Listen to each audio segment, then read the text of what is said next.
Okay, let's take a look at section 1.6, number 11. It says the European sedge warbler has an intricate song consisting of a long stream of trills, whistles, and buzzes. Males with the most elaborate songs are the first to acquire mates in the spring. The following data show the number of different songs sung by several male warblers and the day on which they acquired mates, where day 1 corresponds to April 20th. Okay, so the number of songs are going to be represented on this first row, which is X, and the pairing day is on the second row, which is Y. Okay, so we want to plot the points, and then we're going to try to draw the regression line on the same graph as well. And so the first point was 40, 20,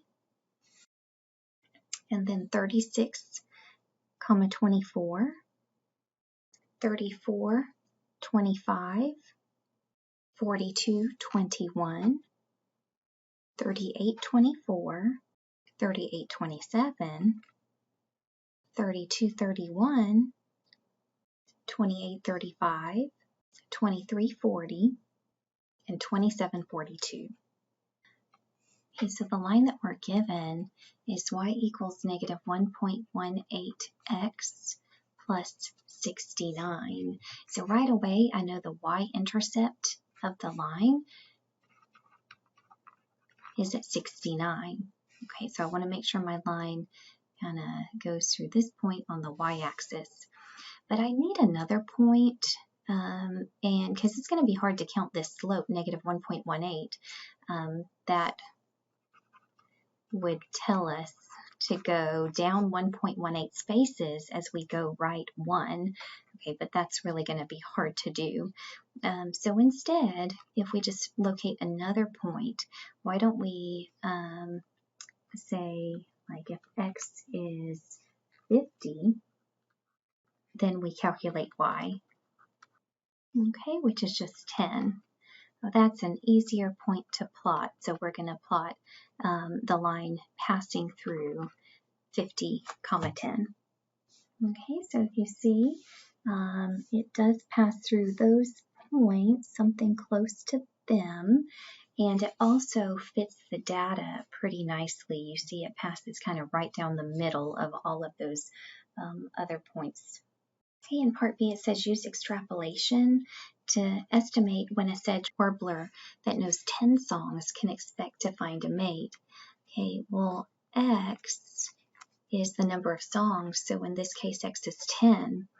Our regression equation is y equals negative 1.18 x plus 69, and so make that substitution, negative 1.18 times 10 plus 69, or 57.2. Okay, but we're just going to round to the nearest day, so that's approximately 57 days. Okay, and lastly, we're asked to find the intercepts of the regression line and answer as ordered pairs.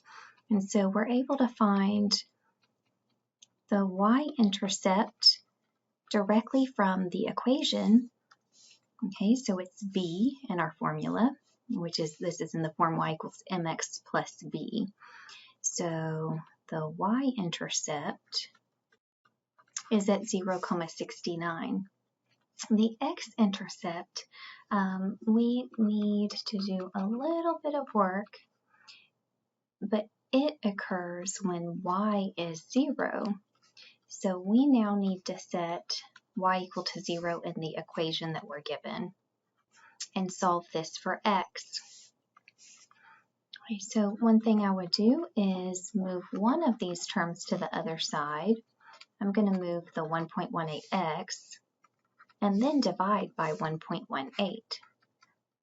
So 69 divided by 1.18 is approximately 58.47. Okay, so then we're going to write the x-intercept as the ordered pair, 58.47, 0.